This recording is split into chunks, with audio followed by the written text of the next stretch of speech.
Mesdames et messieurs, bonjour, très ravi de vous retrouver dans ce deuxième numéro du grand dossier sur Afro Info DESA 43. Comme vous l'avez suivi dans notre précédente vidéo, un calme s'observe ce mardi 12 mars 2024 sur toutes les lignes des fronts, mais les enfoncements viennent de reprendre. C'est mardi 12 mars 2024 depuis 12 heures, aire locale des Kalembe, dans un endroit appelé Kitonda sur la route qui mène vers Ihula. C'est en territoire des Walikale. Les terroristes du M23 viennent de lancer une nouvelle offensive contre le résistant Wazalendo. Et parlons toujours de la situation sécuritaire dans ces grands dossiers. La société civile du Nord Kivu dit non au repli stratégique et tempestif de l'armée et recommande au président Félix-Antoine Tshisekedi de délocaliser les quartiers généraux du ministre de la Défense et du chef d'état-major de forces armées de la République démocratique du Congo, alors que la coalition M23 RDF continue d'étendre sa zone d'influence dans la province du Nord Kivu. La coordination provinciale ainsi que ses coordinations territoriales et urbaines de la société civile Forces vives du Nord Kivu appellent au changement de la stratégie militaire face au pays agresseur, le Rwanda, pour la reconquête de toutes les entités ou localités sous l'occupation des terroristes M23/RDF. Dans une déclaration intitulée « Non à l'application des tactiques militaires défensives et des replis stratégiques et tempestifs face aux avancées du M23 RDF, faite hier lundi 11 mars 2024 à Goma. Ces organisations de la société civile révèlent que les terroristes de la coalition M23 RDF se réorganisent et avancent chaque fois que les forces armées démocratiques de la République démocratique du Congo effectuent des replis stratégiques. Face à cette situation, elle recommande au président de la République démocratique du Congo et commandant suprême de FARDC de délocaliser le quartier général du vice-premier ministre, ministre de la Défense et les anciens combattants, ainsi que du chef d'état-major des FARDC de Kinshasa au Nord Kivu, jusqu'au rétablissement total de la paix dans cette partie de la RDC.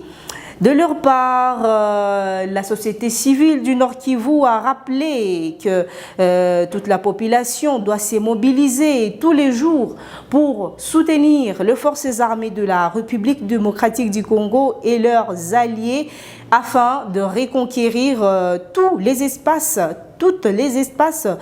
du territoire national sous occupation de l'armée rwandaise, mais il se heurte à ces agissements ici dénoncés des certains commandants des forces armées démocratiques du Congo qui brillent par l'application stricte du défensif et du repli stratégique, également cautionné par le gouvernement de la République démocratique du Congo. Et puis, parlons à présent d'une grenade qui a explosé aujourd'hui, mardi 12 mars 2024, aux environs de 5 heures dans les villages des Kabacha sur la route Beni et Butembo en territoire de Beni au Nord Kivu. Les bilans de cette explosion a fait état d'un mort et des blessés, ainsi qu'une source civile contactée par notre confrère Moïse Maliro. Selon la même source, la personne décédée est un milicien Maï qui, par mégarde, a manipulé l'engin qui a explosé, causant ainsi un mort et 2 blessés civils qui ont été touchés par les éclats de la bombe. Et puis, toujours dans ce grand dossier, parlons à présent du déplacement du président de la République du Rwanda, Paul Kagame, à Luanda. Rwanda, un déplacement qui intervient un peu moins de 2 semaines après celui effectué par son homologue congolais Félix-Antoine Tshisekedi, qui a également rencontré le président Joao Lourenço. À l'issue de cette rencontre, il a été annoncé que Tshisekedi avait accepté de rencontrer Paul Kagame pour discuter de la crise diplomatique entre les deux pays voisins de la rébellion en RDC. Sur le terrain, malgré les appels à la désescalade au Nord Kivu, plusieurs agglomérations ne cessent de passer sous le contrôle de la rébellion du M23 qui poursuit son offensive dans les territoires de Rutshuru. C'était hier 11 mars, les terroristes du M23 se sont accaparés de la pêcherie de Vichumbi et selon le chef intérim de la chefferie de Bwito, les Mwami Nyamulaga, Bukavu, Kikandi, les rebelles sont entrés dans la cité sans combat. Les forces armées de la République démocratique du Congo ainsi que les résistants Wazalendo venaient d'opérer un repli stratégique en vue d'éviter les dégâts collatéraux. Il est à noter qu'en une semaine, les terroristes du M23 soutenus par Kigali ont conquis une dizaine de localités dont la cité de Nyanzale, la base des Rwindi, des zones stratégiques situées dans les parcs nationaux de Virunga, perdus par les forces armées démocratiques du Congo qui se sont repliées à Kanyabayonga. Ces récents affrontements dans la chefferie des Bwito ont provoqué les déplacements massifs d'habitants, notamment vers les territoires des Walikale et à Kanyabayonga, Kaina, Kirumba et environ, c'est dans les territoires de Lubero. Parlons toujours de la situation sécuritaire. La société civile, forces vives de Walikale tient à féliciter les forces armées de la République démocratique du Congo ainsi que les résistants Wazalendo pour leur opposition farouche quant à l'occupation du sol de Walikale par les terroristes du M23 soutenus par le Rwanda.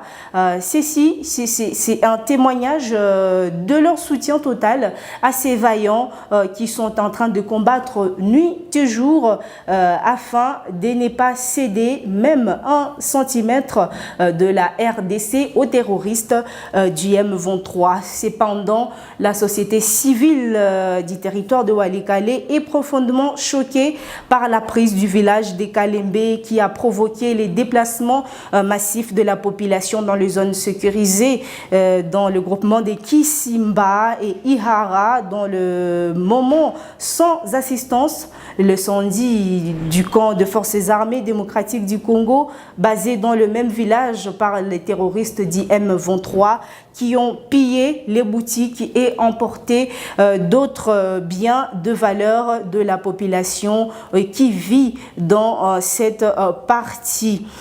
Puis la société civile de Walikale a vraiment insisté sur le fait qu'elle ne restera unanime face aux violations graves des droits de l'homme commis par ces derniers.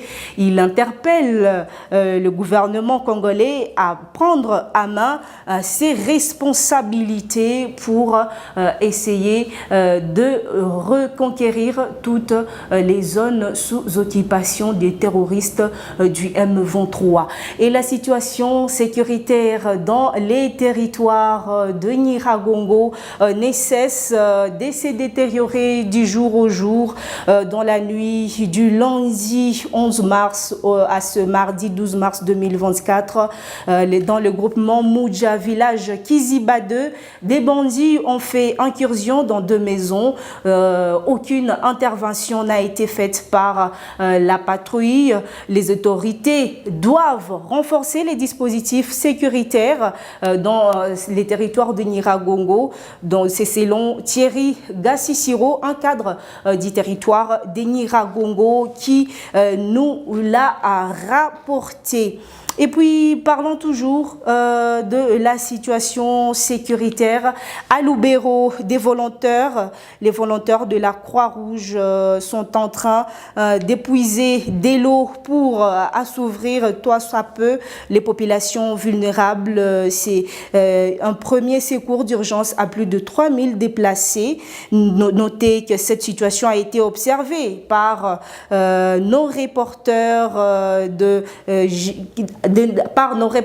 à l'exemple de Ghislain Lukamba qui rapporte que jusque tard dans la soirée du week-end, les déplacés étaient toujours en train d'être accueillis à Kirumba. Entre-temps, la situation humanitaire des déplacés reste alarmante sur tout l'ensemble de la province du Nord Kivu, dont la quasi-totalité des territoires sont secoués par l'insécurité. Et suite à l'arrivée massive de populations déplacées, les choléra, refait surface dans la province du Nord Kivu. L'épidémie de choléra continue de faire ancrage pérenne dans près de 9 provinces de la RDC. Précisément dans la ville d'Egoma, l'on a enregistré 6691 cas présumés et 150 décès au mois de janvier 2024. Pour pallier à cette situation, l'Organisation mondiale de la santé a organisé un atelier de formation depuis le jeudi 7 mars 2024 pour essayer de voir comment on peut décanter cette situation. Ça pour autant oublier que le choléra vient toujours, c'est parce qu'il n'y a pas l'accès à l'eau potable. Les déplacés qui sont cantonnés dans des camps, ils n'ont pas accès à l'eau potable, ce qui les expose à de multiples maladies, notamment l'épidémie de choléra qui refait surface. Et toujours dans ces cadres, chers Congolais, de partout où vous nous suivez, vos aides sont les bienvenues.